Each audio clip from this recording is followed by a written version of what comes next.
My sugar daddy took me to a charity gala where I ended up brawling with his first love. He yanked me out of the catfight by my elbow. I glared at him through disheveled hair.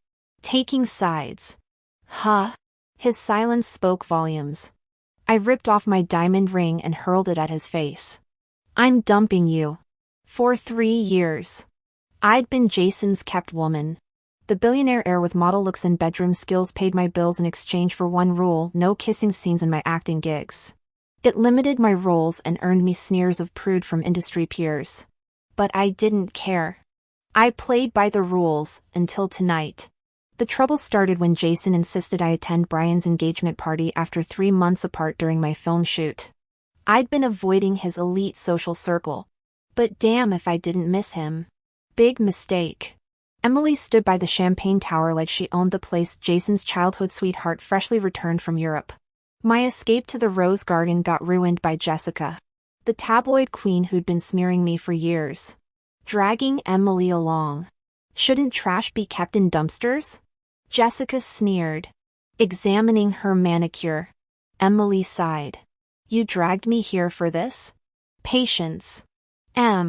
Let's enjoy the fresh air while putting this gold digger in her place. Jessica's venomous smile widened. So, when's the Wilson-Taylor merger happening? Summer wedding? Negotiations are finalizing. Emily's tone could frost champagne. Perfect. Some trailer trash should crawl back to her meth lab family. Oh wait, her daddy already lost a leg in that construction scandal. Didn't he? I slapped her twice before realizing I'd moved. Jessica staggered, shrieking. Emily stepped between us. Are you insane? This is the Sans estate. My parents' honor isn't up for discussion. I hissed. Chaos erupted. Later, hotel security would review footage showing Jessica lunging first. Emily accidentally spilling wine down my dress. And my fist connecting with Emily's nose. But when Jason's group found us, it looked like 3 feral cats in a Burberry trench coat fight. Jason hauled me away by my ruined Alexander McQueen straps. Emily stood pristine except for smudged lipstick. Her family owns the venue. He finally barked when I demanded why he'd separated us unevenly. The Cartier ring he'd given me left a scratch on his cheekbone. We're through. I fled in a taxi. Tears ruining my $500 eyelash extensions. 3 years. 3 years of swallowing every dig at my background. Every snicker about the trailer park kid turned mob princess. All for him to defend his fiancée in waiting. His calls blew up my phone. I answered once. You've got 7 days to move out of the Hamptons house. The block button never felt sweeter. The concierge at the plaza raised eyebrows at my torn dress but said nothing. Let the tabloids come. For the first time in years, I breathed free. After cooling off from the shower, I began sensing something wasn't right. A kept woman daring to kick out her sugar daddy. I must be the first in history. My boldness towards Jason kept growing, though I'd been all timid nerves when we first met. Our initial encounter happened at a charity gala where my agent forced me to schmooze directors and investors. My family hadn't always struggled. Dad's construction accident changed everything. Not only did he lose a leg, but our savings vanished into worker compensations. With crushing debt looming, I'd signed a predatory contract with a sleazy talent scout, only to get trapped doing liquor-fueled networking instead of acting. That night, I followed Jason Wilson into the hotel corridor after he abruptly left the VIP lounge. Sir? My voice trembled as I addressed the broad-shouldered man towering over me. Could I be yours? He glanced down with amused detachment. Do I look like easy prey? Why, you're the most handsome. I blurted, neck heating under his cologne-scented shadow. When his smirk widened, I desperately added, and kindest looking. Flattery won't fix your terrible judgment. He chuckled, turning away. The door's heavy thud echoed my sinking heart. Back inside, Merlot splashed across designer suits as I fought off a producer's wandering hands. Glass shards bit my palm when I smashed a champagne flute against his thigh. Through drunken shouts, the suite door reopened revealing Jason's silhouette. Coming? His bored tone instantly silenced the room. I stumbled into his Armani-clad chest, shivering until his driver delivered us to a high-rise penthouse. That first night, I emerged from steamy bathroom clouds clutching a towel. Jason lounged on Italian leather, shirt unbuttoned to reveal collarbones that made my throat dry. When I dropped the terry cloth, he simply red-raped me with a laugh. Eager little songbird. Aren't we? I don't know how this works. I stammered, crimson-cheeked. His thumb brushed my lower lip. Try sleeping first. Unless you need bedtime stories? Panicked. I clung to his neck. Stay. The mattress dipped hours later when he finally joined me, his warmth silencing my tremors. For weeks afterward, I compulsively checked news feeds, no arrest warrants. Just whispers about a disgraced director fleeing the country. My slave contract vanished, replaced by a boutique agency's golden ticket. Now gazing at Jason's sleeping form, I traced the scar across his knuckles from that fateful night. The monster who terrified me now breathed softly against my hair, his arms a paradox of danger and safety, somewhere between fleeing cops and dismantling my nightmares. This ruthless prince became my unlikely sanctuary. These past 3 years, Jason had always secured the most suitable resources for me. I climbed steadily from a D-list actress to a rising B-list starlet. My family's debts were cleared. My parents opened a small shop back home, everything seemed to be looking up. Only I knew the truth, things were spiraling downward because I kept falling deeper for Jason. He was my benefactor. Yet I kept mistaking him for a lover. When did it start? I couldn't pinpoint the moment. Loving Jason came too easily. Waking the next morning, I found hundreds of missed calls, mostly from my agent, Manager Chin. My sleepiness vanished when her booming voice crackled through the phone. Sweet baby Jesus. You're alive. Do you have any idea what you've done? What happened last night? Bewildered, I checked the trending topics while still on the call. Hashtag Sophie Turner slaps Jessica Chin. Hashtag Sophie leave Hollywood. Hashtag cancel Sophie. Someone had filmed last night's altercation with Jessica, but only the edited clip of me lunging at her circulated online. Closing my eyes, I explained the full context to Manager Chin, including ending things with Jason.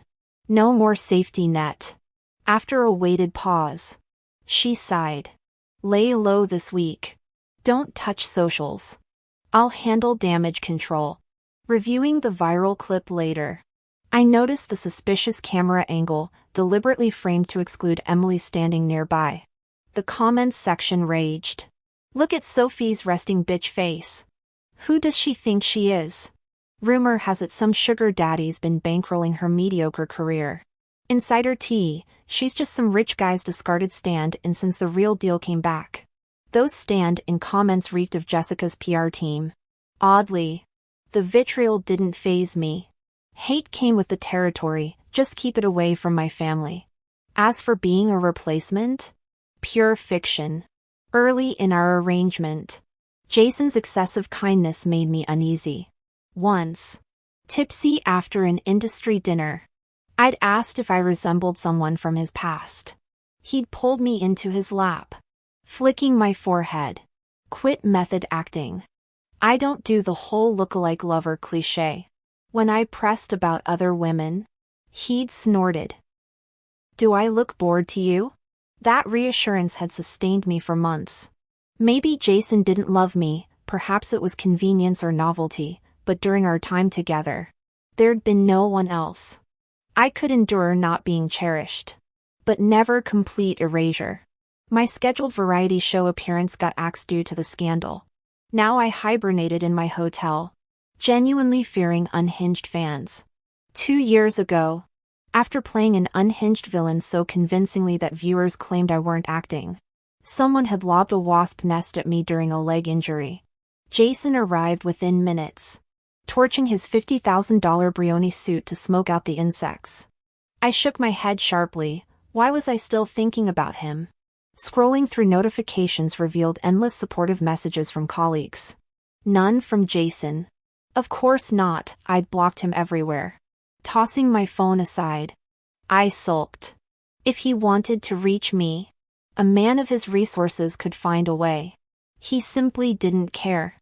By the windowsill, I dissected my own contradictions, this messy tangle of pride and longing.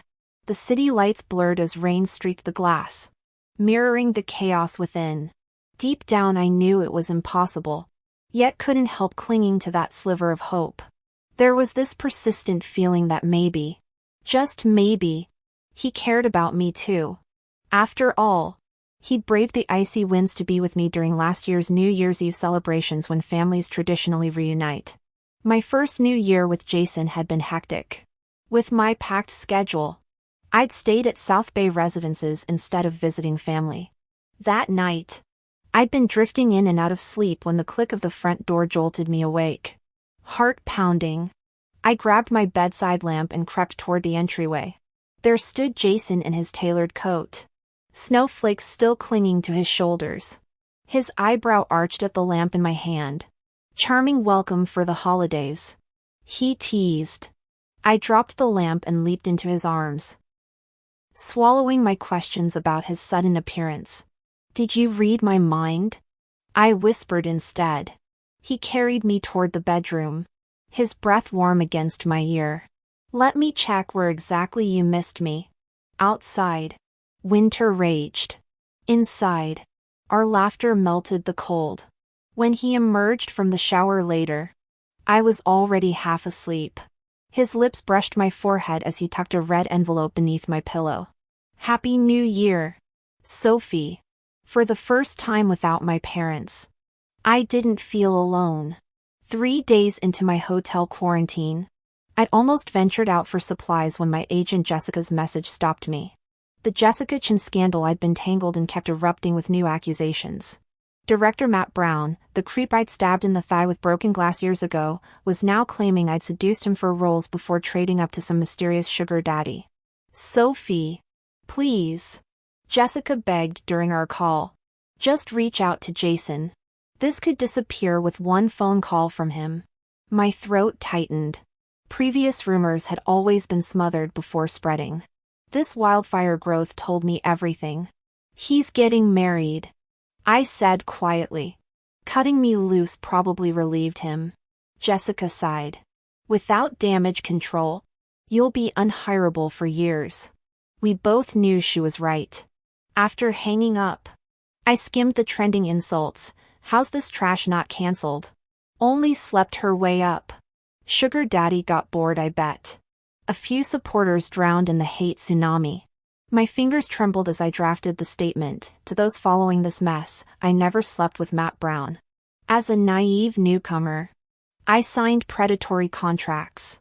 When my agent forced me to entertain him, I fought back with whatever I could grab. He moved on to other girls afterward. I managed to help 2 escape. This isn't about heroism, just warning others. Leave my family alone. No affairs. No being someone's replacement. We've broken up. That's all. I posted it and powered off my phone. Curling against the bay window, exhaustion hit like a freight train despite doing nothing. The winter sun glared through frost patterns, casting prison bar shadows across the carpet. Somewhere beyond these walls, my career was crumbling, and the man who could stop it was probably picking out china patterns with his fiancée. I drifted off to sleep and found myself dreaming. Back then, my career was on the rise. Sophie's big break came when Jessica landed her supporting role in a blockbuster film, though minor. The character became audience favorite. Capitalizing on the momentum, Jessica booked her variety shows and commercials. During dinner with investors, we ran into an old acquaintance, Matt. He transitioned from directing to producing and even changed his name. That night, I witnessed a disheveled young woman fleeing his private room. Shielding her behind me, I raised my phone camera. She whispered another girl remained inside. I retrieved both. Matt knew better than to confront me with Jason's backing. Though aware this might inconvenience Jason and potentially backfire if he chose not to intervene, I couldn't walk away. If I hadn't been there, it'd be different. But witnessing injustice and ignoring it? That would haunt me forever. Both girls later disappeared from the industry without trace. When I confessed this to Jason, expecting reproach, he surprised me with an amused grin. Feisty now, aren't we? His only admonishment, next time, bring backup. Cornered rats bite. Though shaken afterward, an odd courage lingered, Jason's unspoken support fueling it. Early in my career, anonymity and secrecy about our relationship made me easy prey on sets. I endured petty humiliations, telling myself words couldn't bruise. Until Jason visited during filming and overheard a crew member's snide remarks. He summoned the man, commanding, insult her back. Now, stammering at first, I gained momentum under Jason's steady gaze, unleashing pent-up frustrations until he physically dragged me away, eyes crinkling with suppressed laughter. What? Save rage for tumors?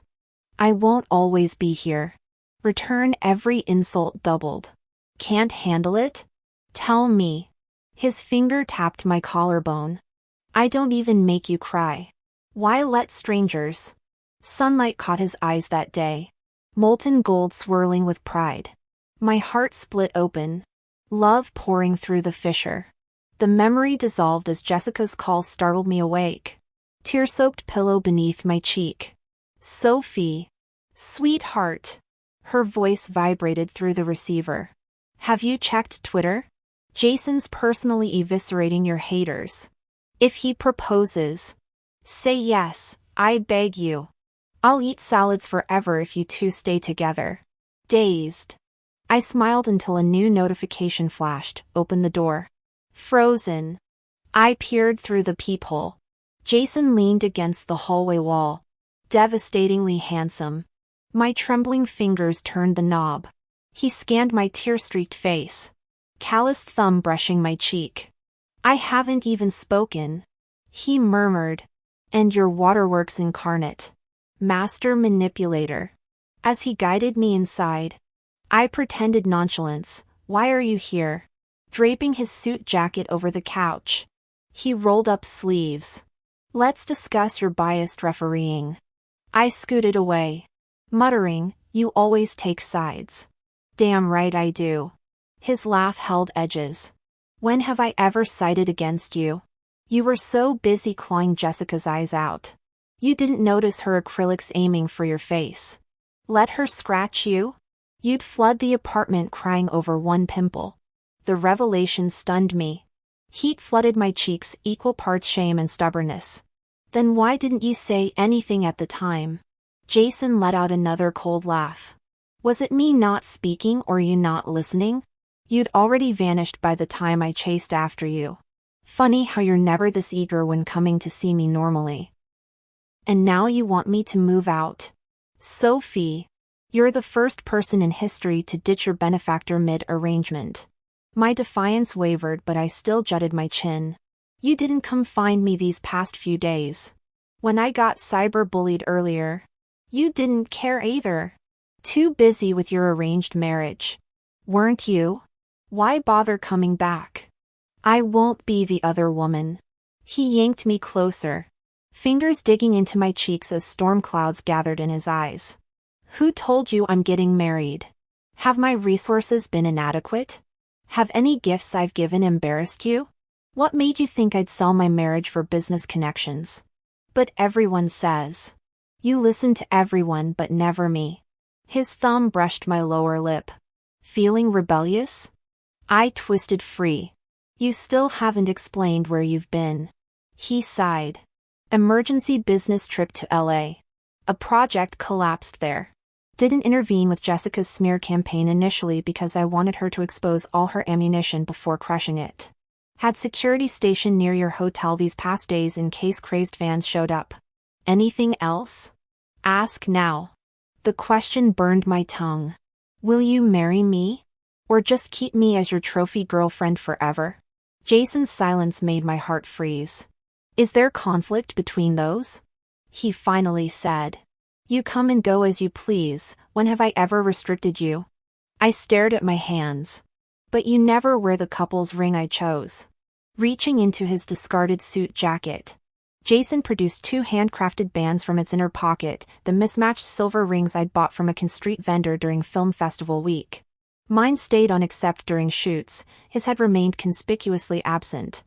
I kept them here, he said, tapping his chest. Because you wanted privacy. This design's too distinctive. He closed the distance between us. I didn't know if you wanted marriage. That's why I brought you to William's engagement party, to gauge your reaction. If you needed more time, we could wait. Instead, you channeled all that fire at me. His voice dropped. You're all polite smiles for strangers. Yet bare your claws at me? Special treatment. Sophie? Our eyes met. Molten gold melting steel. When he pulled me into an embrace, I buried my face in his custom-tailored shirt. Enough drama. Sweetheart. He murmured against my hair. I nodded. Throat tight. Years of being his exception had spoiled me rotten. This all-consuming need to remain his priority terrified me. One perceived slip and I'd unravel. By morning, my agent's texts flooded in. Not only was my variety show reinstated, but 3 new endorsements materialized.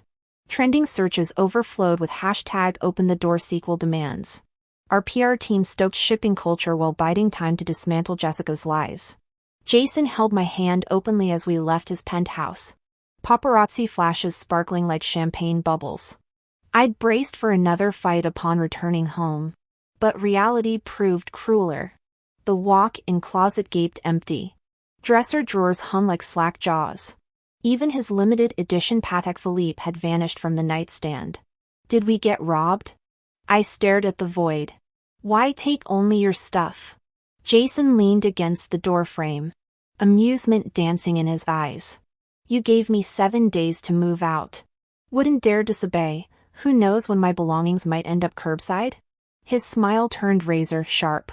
After all, I pay no rent here. No deed either. Clearly, I'm the squatter. Listening to his sarcastic remarks, I felt utterly mortified. He'd moved out fearing I wouldn't return. And now this whole charade was just to mess with me. Knowing I was in the wrong, I obediently tugged his sleeve to ask him back. By afternoon, everything was restored. I eagerly reorganized his ties by color while Jason went to the office. Catching up on variety shows at home, since I'd soon be a guest. I was surprised when Emily called inviting me to dinner. Given the recent media frenzy, I was shocked she personally picked me up at South Bay Estates. Jason had warned about past stalker incidents, but her drastic attitude shift puzzled me. Over wine at the restaurant, Emily raised her glass. Miss Turner, I owe you an apology. I believed malicious rumors that caused misunderstandings and harm. It clicked, Jessica must have poisoned her against me. Clinking glasses. I accepted. Dinner revealed Emily's surprisingly straightforward nature. When asked about her change of heart, she admitted reviewing the cyberbullying comments. Most accusations were baseless, clearly orchestrated. Especially that nonsense about Jason seeing you as my replacement. She laughed. They'd grown up with the Song brothers. Their families close. Though parents pushed for marriage alliances. Emily's career focus made her indifferent until learning Jason opposed it. Recent visits to Jessica's film set exposed her diva behavior, while crew members praised my approachability. Post-dinner, we encountered Jason and the Song brothers. Apologizing to Brian for the engagement party fight. He dismissed it politely. Kevin's lingering looks at Emily became obvious when inviting us to his bar. Emily's tipsy, better call her a ride. I declared. Kevin immediately volunteered. In the car, I asked Jason about their tension. He played with my fingers. Focus on me instead. They'll figure it out. When I teased, aren't you tired of this? He abruptly raised the partition. Already bored. Sophie? His dangerous smirk returned. Seems someone's begging for trouble. My laughter faded as he dragged me closer. Let's just say my vocal cords got thorough exercise that night. 3 days later, PR teams released bulletproof evidence debunking every scandal. Meanwhile, Jessica's empire crumbled. Leaked documents exposed her as a madam procuring girls for Matthew and sugar daddies. Watching the fight footage, I gasped. Emily had been yanked into the fray. Taking slaps meant for me. Apologizing through giggles via text. She replied with eye-roll emojis. As online apologies flooded in, one blurry photo caught my eye, me in a flimsy dress filming wirework. Jason waiting nearby with a down jacket. Gaze tender. The grainy image showed my younger self, unaware of the storm ahead. I was absolutely devastated when I realized Jason had been head over heels in love with me 2 years prior. Staring at the photo, I suddenly remembered this was taken during my first 6 months in the industry. We'd been filming outdoor scenes in flimsy period costumes during sub-zero temperatures, with industrial fans blowing for that ethereal effect. After days of shooting, I developed high fever and called Jason in delirium. He arrived that same night. The next day happened to be my day off. He stayed at the hotel caring for me all day. Though slightly recovered, I still had outdoor scenes left. Being a newcomer, I refused to delay production. Jason never protested, just waited by the set daily with a down jacket, wrapping me between himself and the coat after every take. He stayed 3 days until all my exterior shots wrapped. That winter was brutally cold, yet all I remember is his warm, steady embrace. Smiling foolishly at the photo, I saved it. As the news cycle moved on, my work continued, next being a popular outdoor variety show. During makeup, fire alarms suddenly blared through the backstage area. Thick smoke spread as chaos erupted. Amidst the jostling crowd, someone yanked me into a storage closet. Jessica stood there in a hoodie, face haggard with a bruise on the corner of her mouth. Noticing she carried no weapons, I leaned against a crate away from the door. "Sophie, you must be feeling pretty smug." "Huh?" she rasped. "Career, fame, love, you've got it all. Life's just life." I shrugged. Jessica suddenly laughed until tears streamed down her face. "You probably don't remember me. We were in the same group sent to entertain clients that night. Jason took you away while I remained trapped in that room. Sometimes I wonder, what if he'd chosen me instead?" Her voice turned venomous. "Do you know how much I hate you? Why do you get everything while she choked. "I just wanted to pay my brother's medical bills." I blinked, genuinely not recalling her from that blurred memory of crowded hostess bars. "How's your brother now?" "Dead." She wiped her nose defiantly. "Died before I could make it big." Gazing out the grimy window, I sighed. I got luckier. Without Jason, I might not have survived as well as you did, becoming a B-list starlet through sheer grit. But I know this much, even drowning in hell, I'd never drag others down with me. Jessica froze, perhaps remembering the girls she'd recruited to those velvet-lined prison cells. "What choice did I have?" she hissed. "I'd have been discarded otherwise. Rotting in some ditch." Edging toward the door, I found her making no move to stop me. As I turned the knob, she sighed. Fate plays favorites. When I paused, she tossed an envelope at my feet. Wind whipped her hair as she grinned through tears. "Sophie, I loathe you, but you're the only one who'd help." How pathetic is that? She stepped onto the windowsill. No regrets. No redemption. I just want those animals dead. Before I could react, she jumped. Strong arms pulled me into a familiar embrace as I crumpled, tears streaming without knowing why. Jessica's final gift was a dossier detailing an extensive sex trafficking ring, from coercive contracts to forced prostitution. I alerted authorities and released the documents under her name.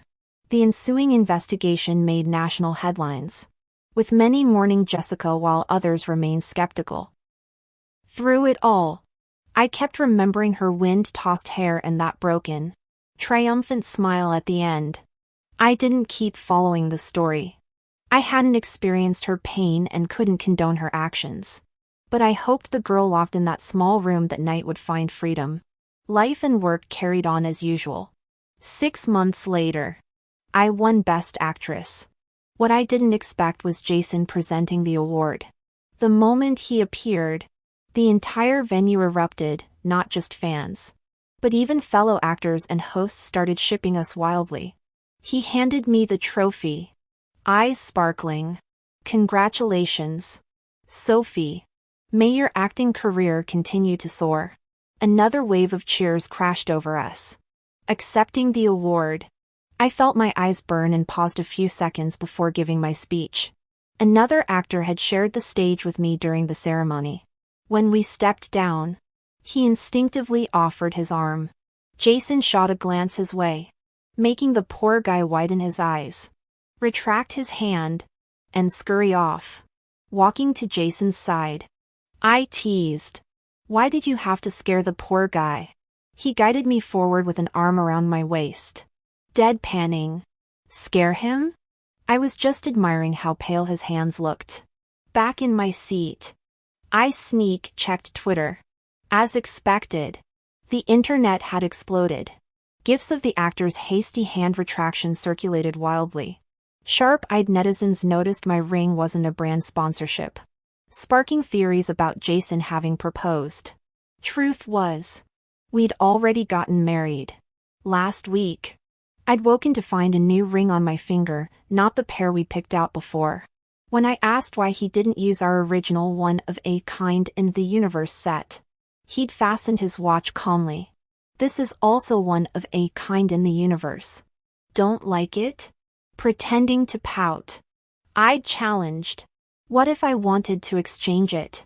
He'd chuckled, pinching my waist. "Grow 10 more fingers today, and I'll cover them all. Little gold digger." We'd rushed to the courthouse the next morning after my event wrapped. Now, as the awards ceremony ended, Jason draped his jacket over my shoulders, amusement dancing in his gaze. "Let's go home, Mrs. Wilson."